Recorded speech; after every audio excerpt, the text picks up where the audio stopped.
So we are here at Irvin's. It's a fresh day, Tuesday, back from SoCal, and we're already working on the 1MZ project, and I'm doing valve covers right now. I went ahead and already removed the old spark plug tube seals, and I think that's what they're called. This is the part number for that gasket spark plug. I already installed it on this one. All you have to do is lift these little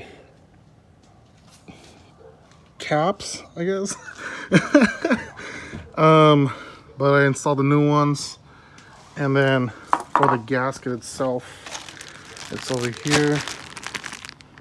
That's the part number, and I'm gonna go ahead and do it on this other one, and it's really simple. So I just did it on the rear one, and the gasket for the rear one is that part number. So yes, they're different, not the same. So when putting the RTV, make sure you get some 1, 2 right there. And then over here where it splits, where the gasket goes. Same deal goes for the other side. And throw on the valve covers. So valve covers are installed. Now I'm going to install the pressure plate and clutch. And this is actually a pieced together, well, there's a part number for that from South Bend Clutch. Now we're gonna go install it, and here are the numbers for the bolts, brand new ones. That's the part number. Need 6. Already torqued these down to 14 pound-feet to pounds. Already installed the throttle bearing, the new one. Moved it up with some moly if you don't have, not TRD moly. Moly grease.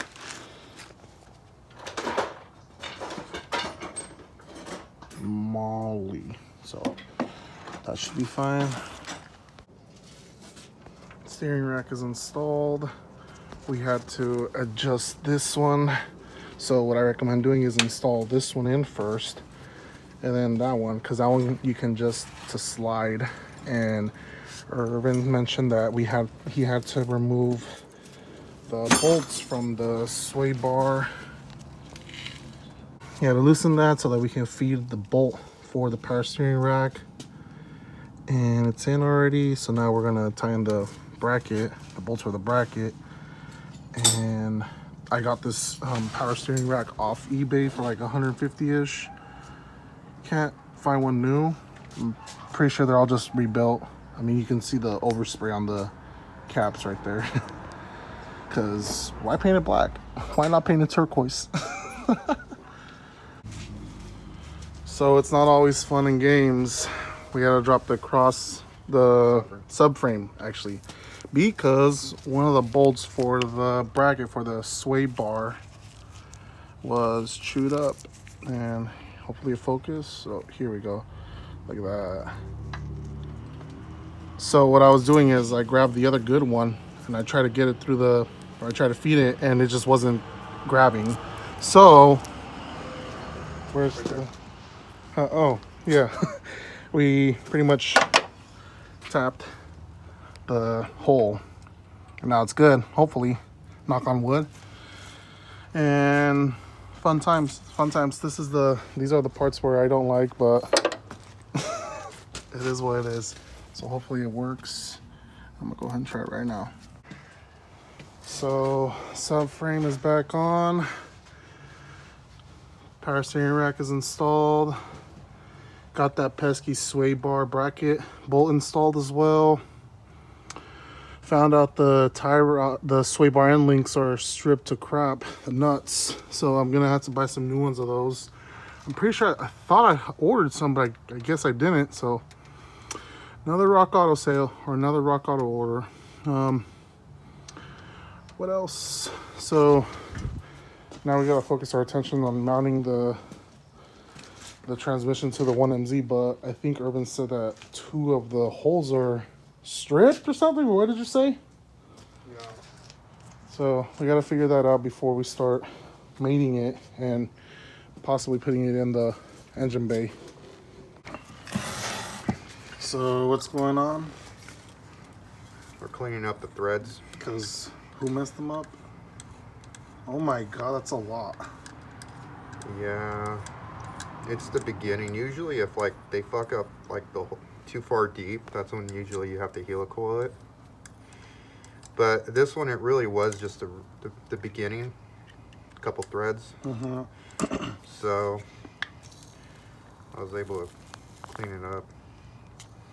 Yeah, if you take too many of the threads out, you have to helicoil it. Yeesh. It should be fine. Yeah, it didn't take too much off. This is a 10 by 1.25. 1.25. Found at Ace Hardware if you guys need it ASAP. There you go. Since Home Depot and Lowe's doesn't have it in stock, Yep. they only have the 1.5s, the coarse. So if you guys need it, Ace Hardware. Another backyard tool over here. Basically grab the long bolts and just cut the head, and it's an easy way to mount up an engine to a trans or a trans to an engine. I might actually copy that. That's funny. The more I learn every day. And he's over here. Just cleaning up the threads a little bit just to make sure they look fine, but I like to do a quick chase on them. Oh, just bolt it up. Or not really, I should say. It's attached. On the tranny, we have to tap a hole because this transmission never really came on the engine. It just so happens that some four holes on the tranny line up with 4 holes on the engine, which is enough. It's just that one of them has to be tapped, which is that one. All right. I had to do it on mine too. It's holding up fine, right? It's like 8 years. Cool. So we have to drill out this hole a little bit bigger to add the threads on it, and looks like this is going to be Milwaukee 2764. So That's for a 12 mil. 12 mil? Yep. There we go. So now he's gonna use the same one we bought from Ace, right? No. No? That's a 10 mil. Oh, We need to do a 12 mil. a 12 mil. Okay, 12 mil by 1.25, right? You get to choose, really.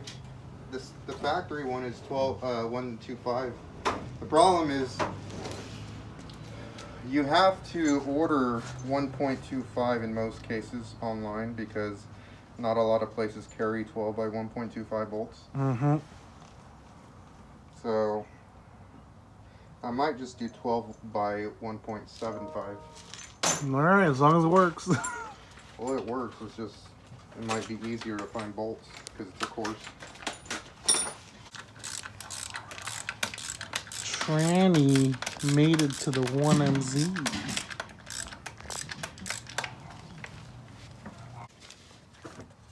So we were just test fitting the supercharger, making sure the EGR tube bolted up, and it did. So what we're doing right here was cutting the bracket on the manifold, and we were just mocking the Making sure all the tubes fit. yeah, making sure they all work, and they do. So we're gonna, I guess, bolt up the exhaust manifold, and here's the part number for the exhaust manifold gasket. And I guess we were using the EGR ones as well. These are here, right? Yep. All right, there's the part number for those. Did we get new exhaust bolts? No, right? No. No? Okay. So that's it, right? Yep. Okay.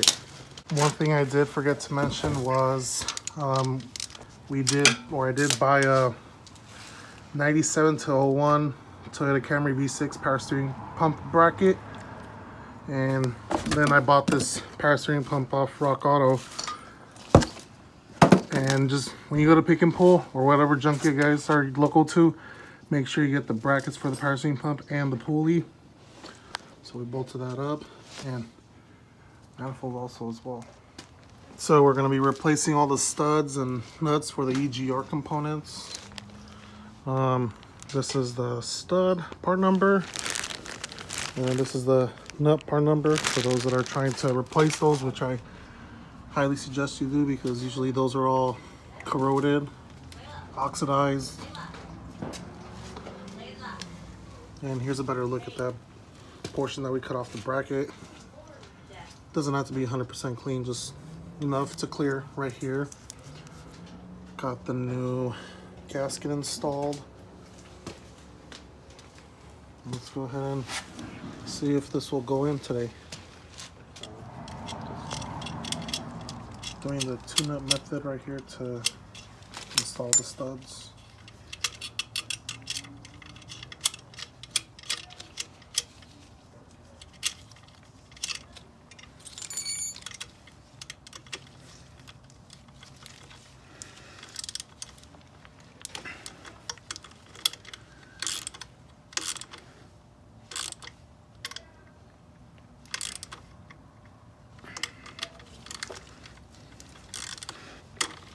Cool. And that's the way the cookie crumbles.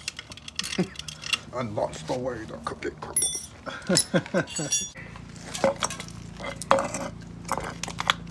So there's the part number for the, or I'll show you guys how it looks, really crusty. Oh my god. Dude, that's hella loose. It's a broken mount with polyurethane filling just covering it. Yeah, so I ended up just buying new mounts. There's the part number for it. They're kind of expensive, but I'm pretty sure they're going to be well worth it and should last the whole 20 years or so. So I bought the new power steering lines off Rock Auto. It's the only one on Rock Auto that has both included. It's off a 95 Celica GT, so might as well replace these since they were running crap before, and I kind of want to have the car not leak anything for a really long time. We're also replacing the rear motor mount, and this is the part number for those that are interested. Yeah, they're pricey, but well worth it. Ooh, that axle pop. And then here's the other one for the side one. More part number if you guys need it. They're pricey, but you're gonna spend like $250 on all three of these. They're just expensive, but well worth it. Don't want OEM, or you don't want aftermarket junk.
So we had to finesse the 1MZ in a bit, and now we're gonna tackle one motor mount at a time.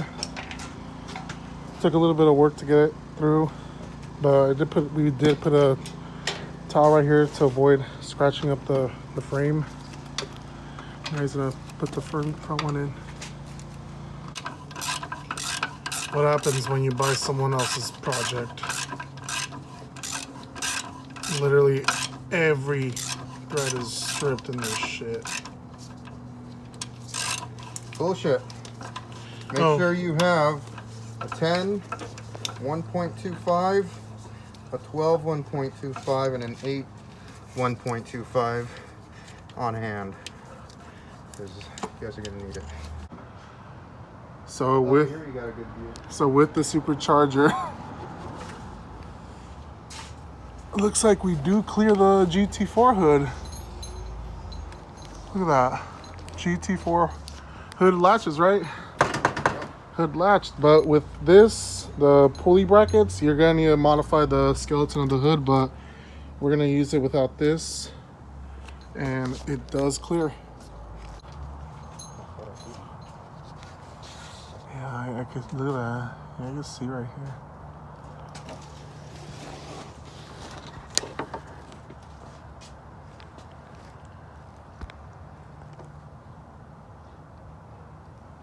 Yeah, look at that. Oh yeah, I see. Supercharger clears the hood. Awesome. Here, I'm gonna pop it open real quick. Damn. Bolted up.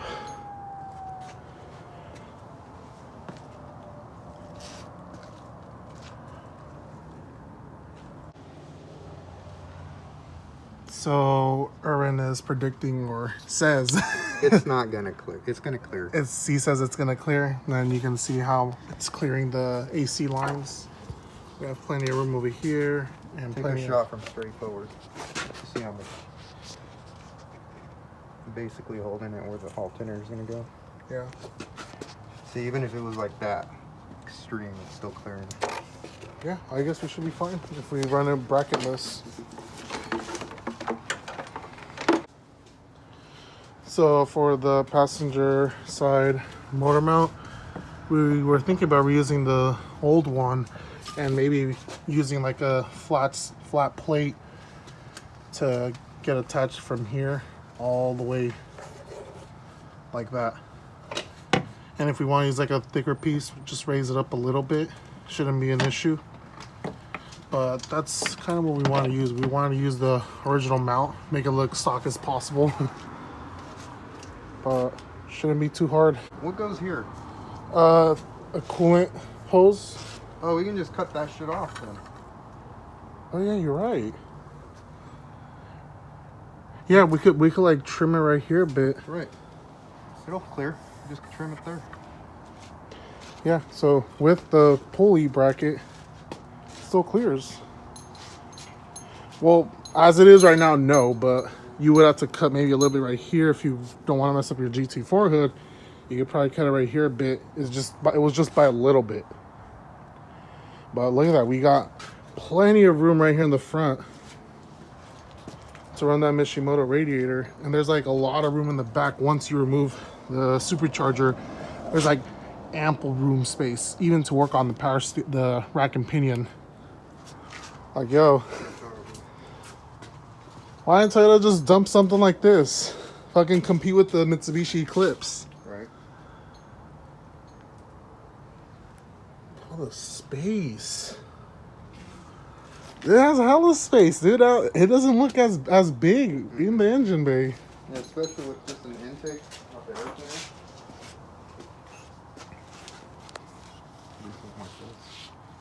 Yeah.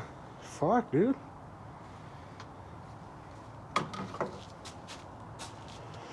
Good job. I didn't do anything. I coached you. Let's call it a day. See ya, people.